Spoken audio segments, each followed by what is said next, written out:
Yeah, thank you all for showing up. It's really an honor and a pleasure to be here.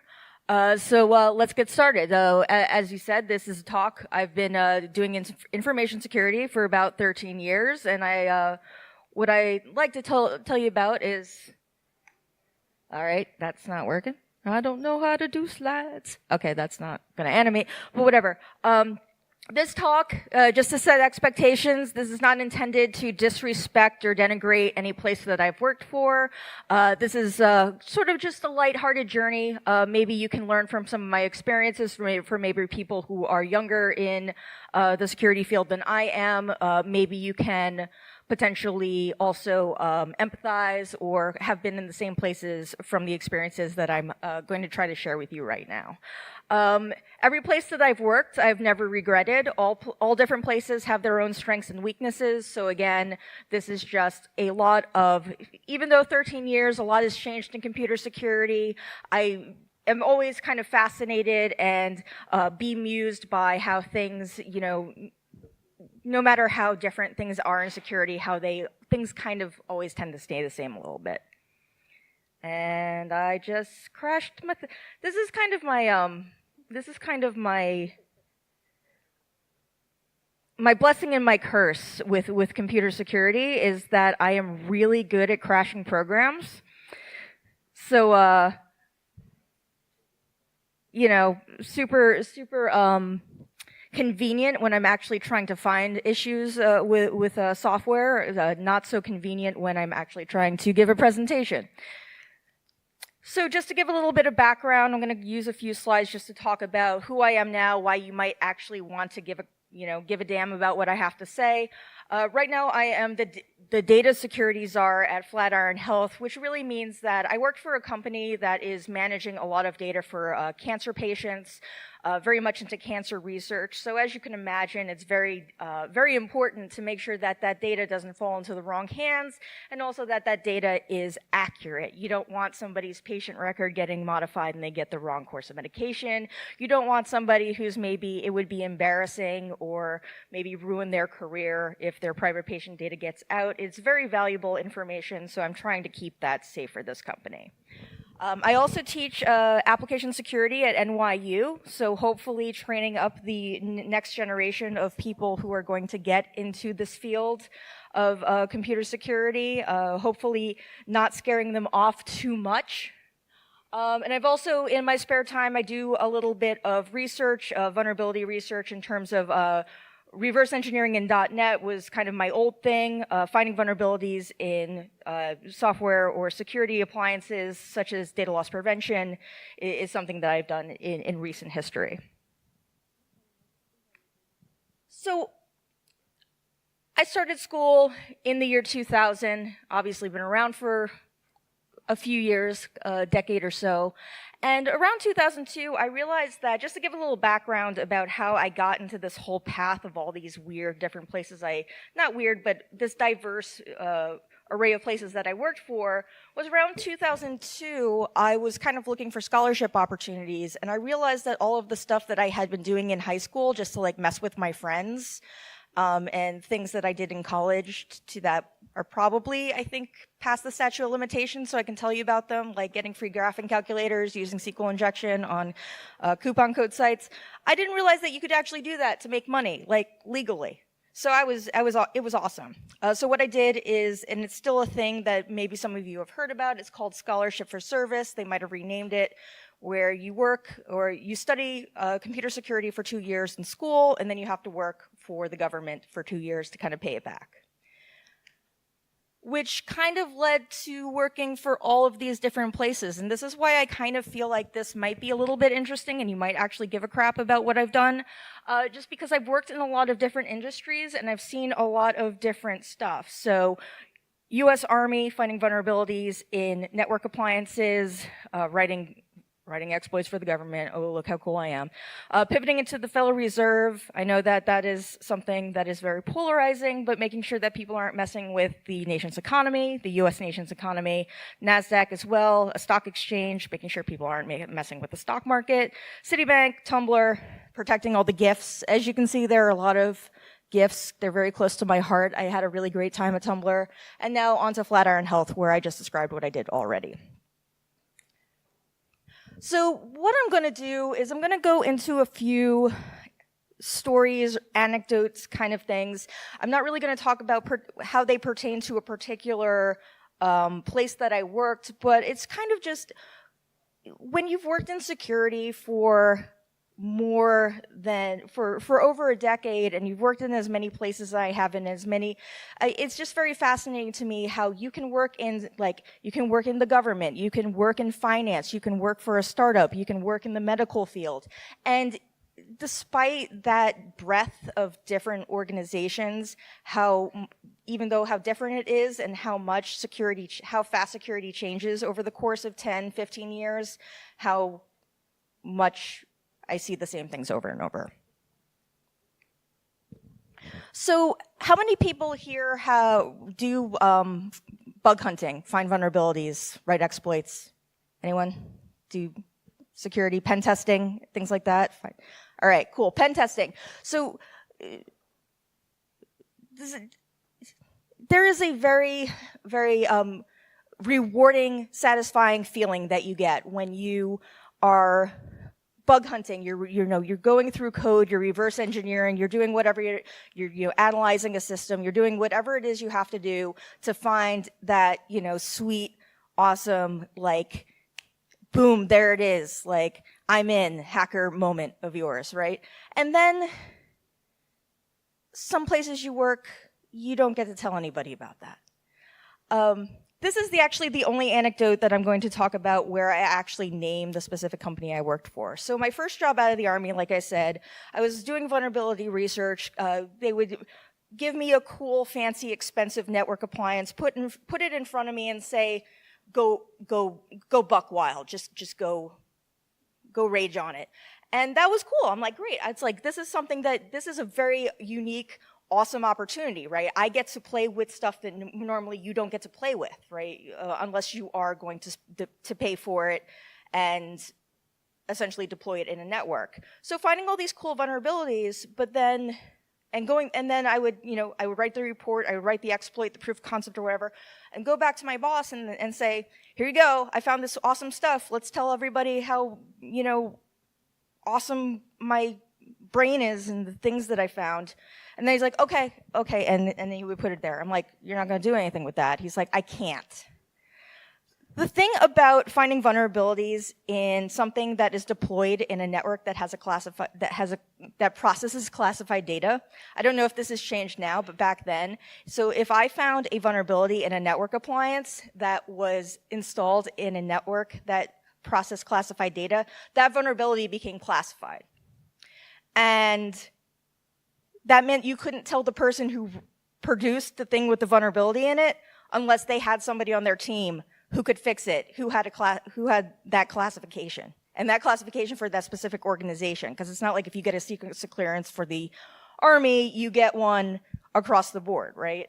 So basically, I had this whole pile of, look how cool I am, like, please, mom, dad, get a magnet, put my cool stuff on the refrigerator, and they're like, no, honey, no. Very, very demoralizing.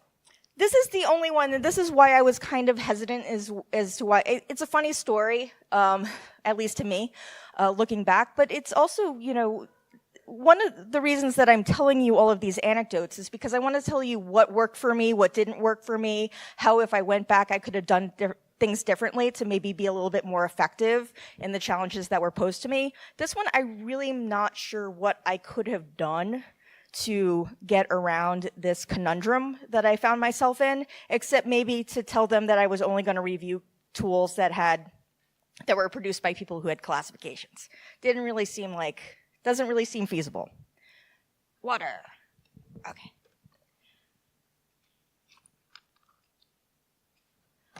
This next one is the anecdote or the situation that I've run into in multiple organizations, and I'm sure that pretty much, I would guess that maybe 75% at least people in the room have gone through this themselves, where, you start a new job, either it's, a full-time position, it's a gig doing a pen test or, some sort of consultancy, and you try to figure out what their technology stack is like.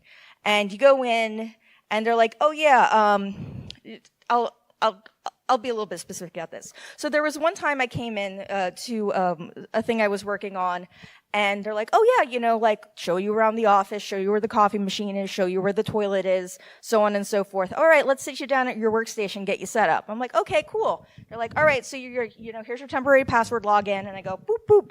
Oh, it's Windows XP. It's Windows, there's a 7 and a 10 now, right? Like it's Windows XP. Okay, all right, okay, it's okay. Calm down. All right, log in, change your password, get your stuff set up. I'm like, all right, let's get it. They're like, let's get you into the email. All right, let me get into the email. Looking for the icon for Outlook or Outlook Express or whatever. We don't know. No, it's Lotus Notes.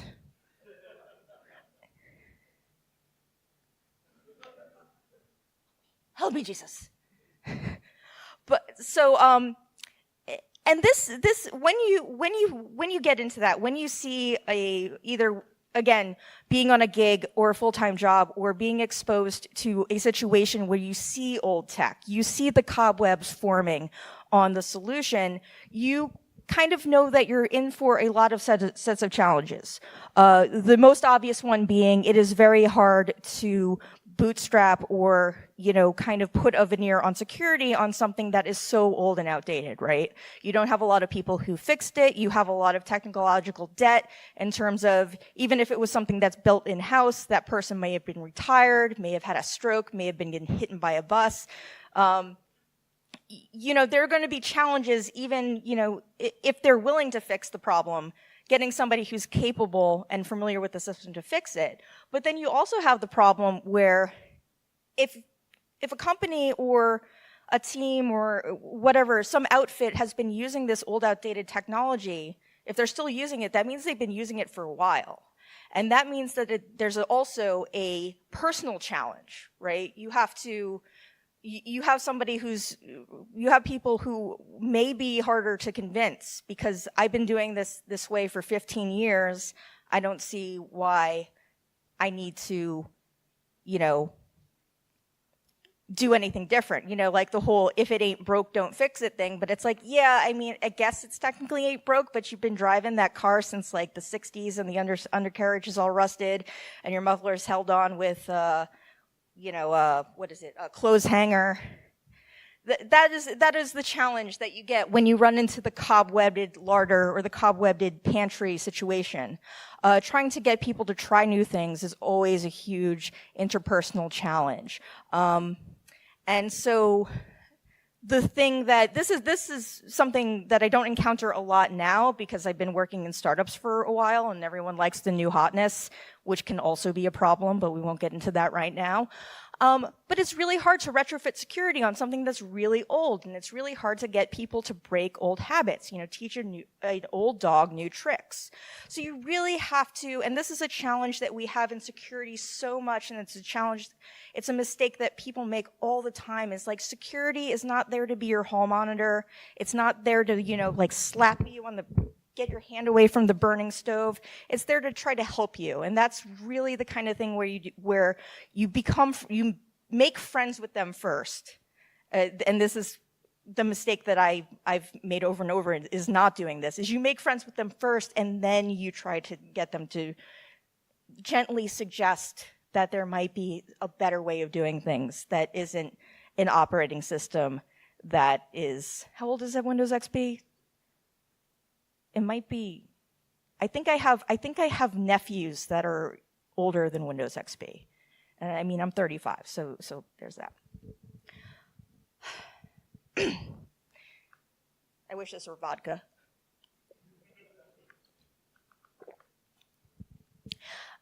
Which actually kind of ties into the next scenario that I have, where, like I said, it's kind of hard to retrofit security onto an old legacy, very built out thing. We always talk about this when we talk about secure development lifecycle, right? It's easier to build something secure from the ground up than to get into that sort of leaning tower of Pisa Pisa situation where the building's already slanting and sinking into the earth and you have to figure out how to make it not do that anymore. And so sometimes you get into this scenario. The silver bullet and the disappearing budget. We don't really need to make our whole body clean. We can just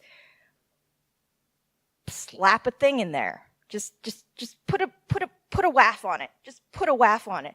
If you like it, then you should have put a WAF on it. Wait, no. So, okay, yeah, we could, retool the web application so it doesn't have SQL injection and cross-site scripting, or we could buy a WAF. And then you have a WAF. And it's sort of like, the analogy that I use is, it's sort of like when you try to buy, when you decide that you want a pet. You want or I shouldn't use a pet because that's kind of emotional. You decide you want a car, right? You decide you want a car, and you go and you decide you want to get a used car. You don't want to get one of those new fancy, because you don't want to get a lease and deal with. So you go and you look on, the ads or whatever, however people buy cars. I live in New York. I don't know anything about cars anymore.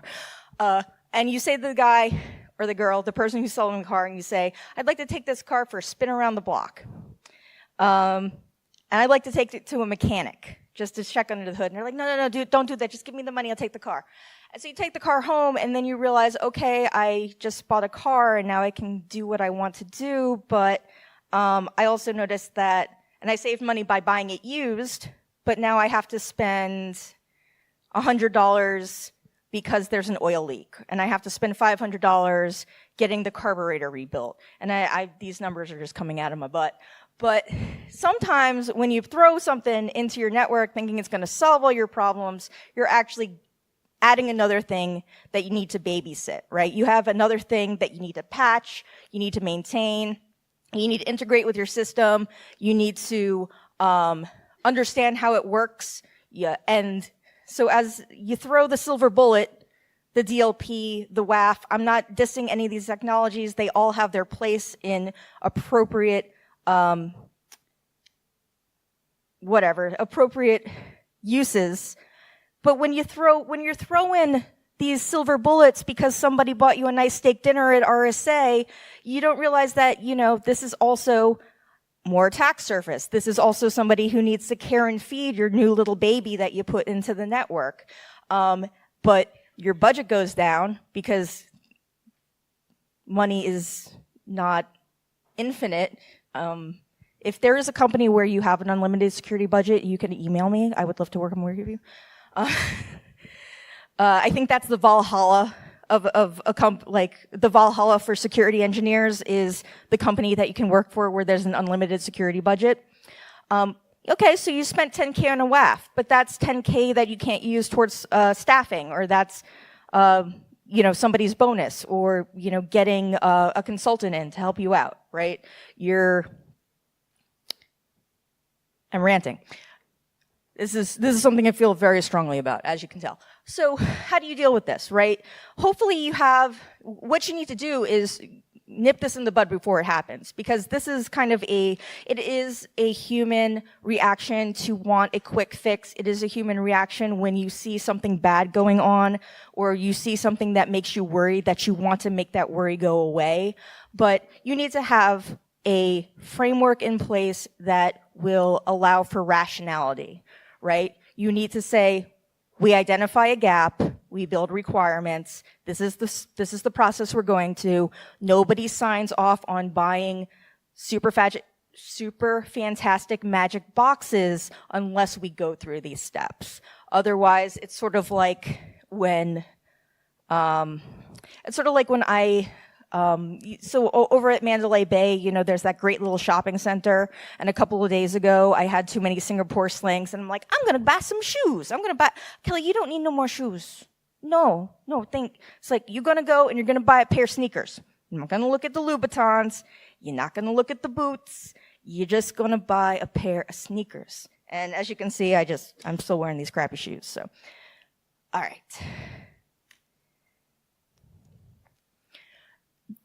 This is one, and okay, so if you go out for drinks later and you understand the reference that I'm making, is the concept of the purple people eater. And I use that kind of in referring to there are two sides of this. There are working for a company that got acquired from a bigger company and having to deal with the intellectual debt or clash of knowledge that comes from now you're collaborating with somebody who may do something completely different. And also the opposite of being in the situation of a company that, ooh, shiny, I need that. Like, I want to buy this person has, or this company has an app that my customers would really love. Let's go get it. And then you go and you buy it. Just like the car analogy, you go buy the car or you go buy the puppy and you're like, this puppy has a debilitating blood disease that's going to cost me $500 a month so it can get, you know, transfusions or magic insulin, whatever. Has anyone worked for a company where they went out and bought something cool and shiny, like as an acquisition, saying we can put this into our portfolio, and then it turns out it is just rife with not secure? Anyone? No? So, again, this is something that you need to have a framework in place so that you don't have your, you know, the people who are above you who hold the, hold the wallet, who hold the coin, purse, whatever you want to call it, to make sure, okay, yeah, we want to buy this shiny. We want to buy this thing that's going to be really great, that's going to look really good for our investors, Melissa Mayer, that is going to, you know, really be a benefit for our organization, but maybe get some of your security people to kind of like kick the tires first to make sure that you're not going to spend the next year and 6 months going through code that only the people who got laid off understands and happens to be full of memory corruption, or happens to be impossible to configure because nobody really understands it anymore.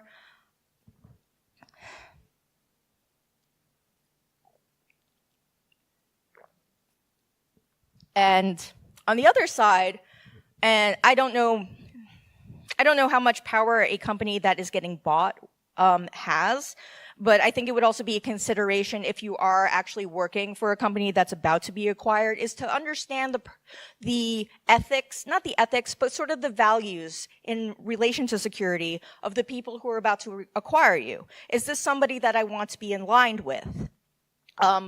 I left Tumblr before the Verizon acquisition, but I know a lot of people, for example, with that acquisition were concerned because Tumblr and Verizon have very different values in terms of net neutrality. Now, that's not necessarily like completely a security issue, but you might want to think about, I would like to meet with the security team of our new overlords and see, is this going to completely change the way that I like to do security? Is this the right, are they going to do the right things for us? And then maybe think about how you're going to approach that challenge if you do have a conflict of values. There's always, you know, when you go from company to company, not that I've been bouncing around a lot, but if you've been in a lot of different companies as I have, you know that there are a lot of different ways to do security. Some are good, some are bad, some are good depending on the company that you're working for. Like what's going to work for NASDAQ isn't necessarily going to work for a Tumblr. And understanding these people are going to be the ones telling me what to do now. Do I like the way they do things? Do I agree with them? There may be things that they bring to the table that are great, amazing, innovative. They may have more money that you can use to get more resources or put a cool new shiny that into your network that you've always wanted but you couldn't afford. Or they could be the kind of people who are like, oh yeah, so we're all going to go to Lotus Notes now. No.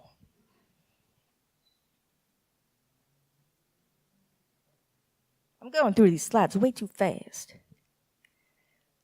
All right, so let's talk about this one. This one actually, whoa, I just searched for that video game, that lawyer video game about, what is the name of this game? It's something, yeah. And I didn't realize there were clowns and Batman, so, okay. But let's talk about the times that I'm going to say we because I wasn't the only one getting threatened with lawsuits here. And this is not just particular to a job. This is also, you know, like I said before, I do research in my spare time.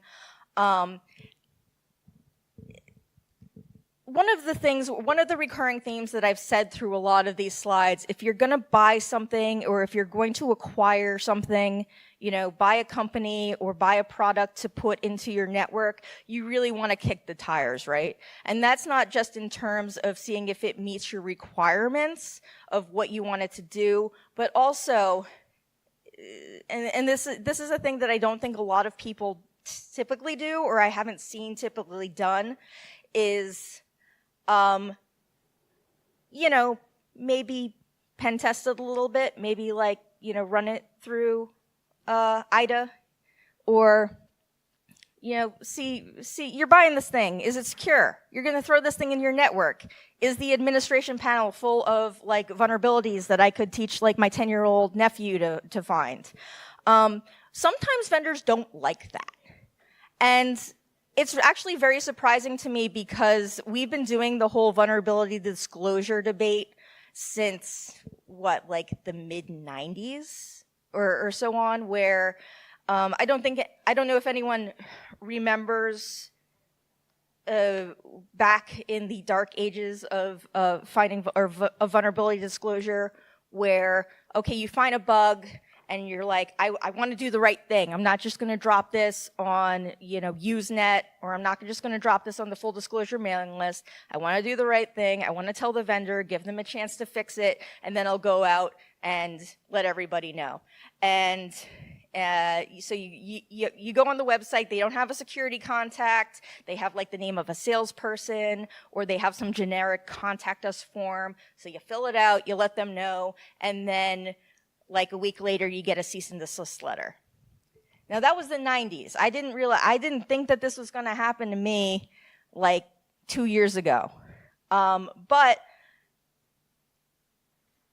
when researching products, and this is not just, oh, I'm going to hack a bunch of things because I'm cool and I want to find ODE and blah, blah, blah, and present at a conference, I was legitimately looking for a product that would solve a particular issue that my organization had. So I got a bunch of trials, and I started to evaluate them. I started to look through them. I found a bunch that looked really promising, that they did everything I wanted functionally, but they had some vulnerability issues. And one of the things when you pick something like that is not just, is it secure, does it meet my requirements, but how responsive are they? How fast are they going to fix a problem if I find a problem in their product? So I go, okay, I'm going to go to the vendor, I'm going to report this vulnerability. Go to the website, look, all right, there's no bug bounty. Well, that sucks. All right, there's got to be like a security or like a tech support. Oh, okay, so you have to be already a customer to log into the tech support portal to report a issue. All right, so I guess I'm going to just email somebody and pretend that I want to buy their stuff. All right, I email them, and then in 2015, email the client, say, hey, listen, I tried to find a security contact. I found a bug in your product. I just wanted to let you know so you could fix it because I know a lot of people use it. I'm trying to do the right thing. I gave you a free penetration test. You know, like I gave you free work, and then 3 days later, cease and desist. Like, you are violating the DCMA because you reverse engineered our product.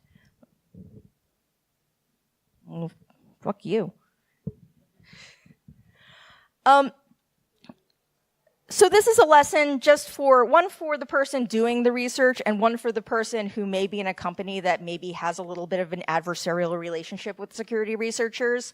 I'm going to start with the people, with the vendors, the people who you're trying to sell a security product, right? You are producing something that you want people to buy because they want to be more secure, they care about security, and you are trying to convince them that this thing that they're going to shell out money for is going to make them better secure, reduce overall organizational risk, whatever buzzwords you want.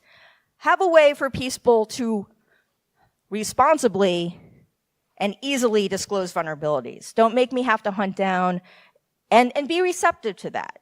Because here's the thing, and I shouldn't make this talk turn into a rant about the ethics of vulnerability disclosure or the efficacy of bug bounties, but if you're gonna make people scared to report vulnerabilities to you, then they're not. And then who's going to have the vulnerability?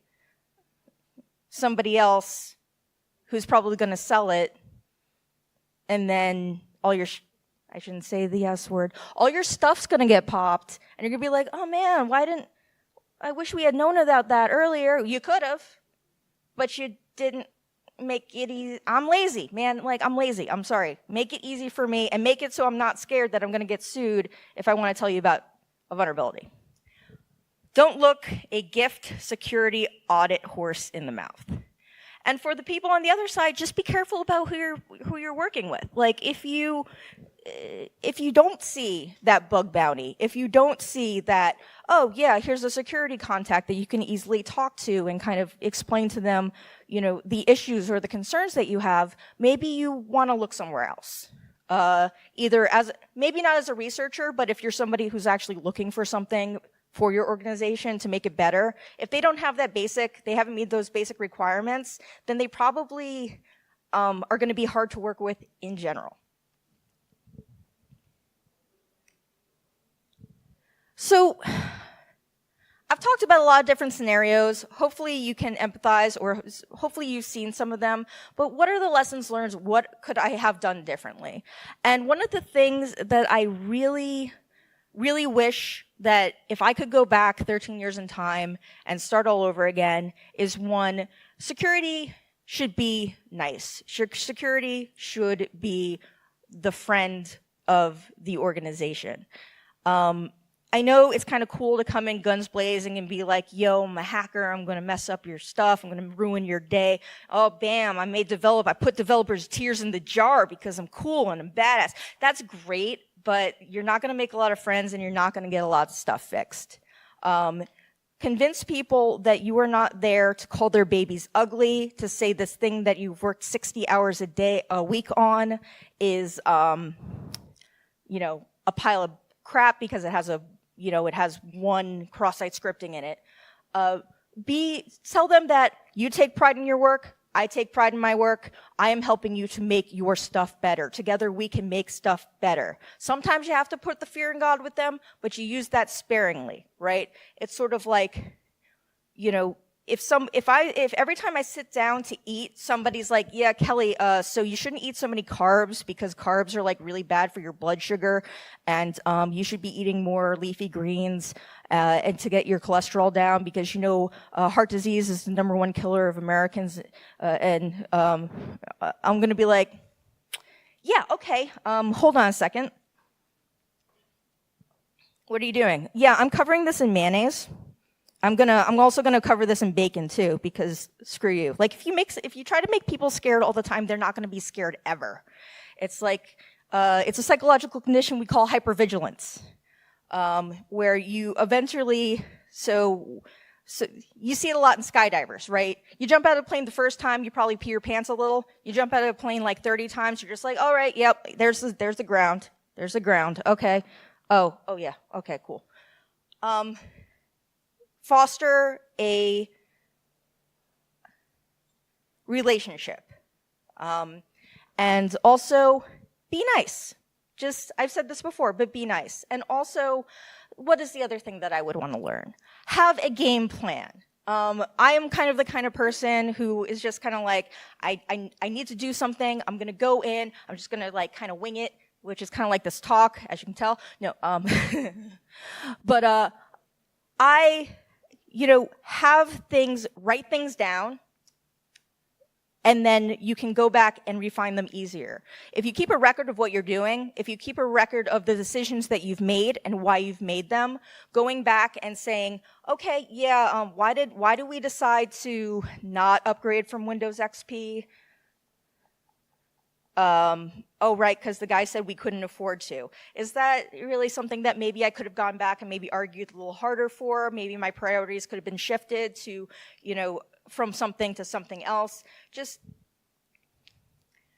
I think always be conscientious, always be cognizant, and always know why you are doing what you're doing. And the other thing is love what you're doing. I think the only times when I've regretted anything in my career is when I've done something because I thought it would look cool on my resume rather than doing something that I thought I would love. I love hands on the keyboard, making things fall apart, putting them back together. I do not like checking things off on a list. I don't like doing compliance. It's perfectly fine if you do, it's just not for me.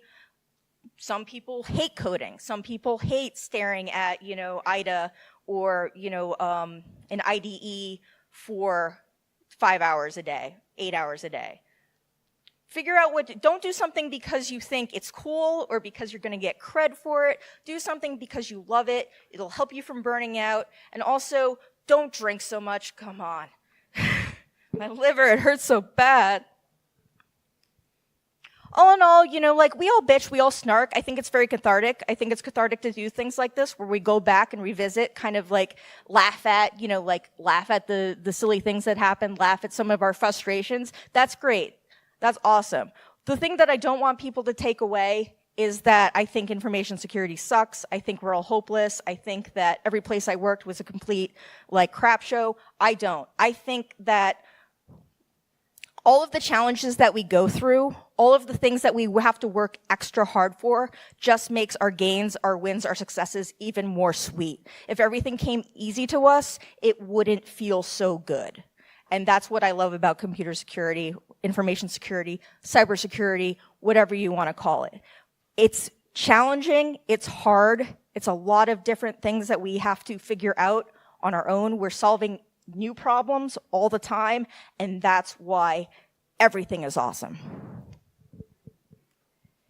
If anyone has any questions, want to tell me how bad this talk sucked, you can find me on Twitter as Aloria. My LinkedIn is the URL Taco Tuesday, and my email is georgesims@jukedbychronics.com. If anyone has any questions, I'd be happy to take them. Otherwise, I'll let you get a few minutes closer to drinking time.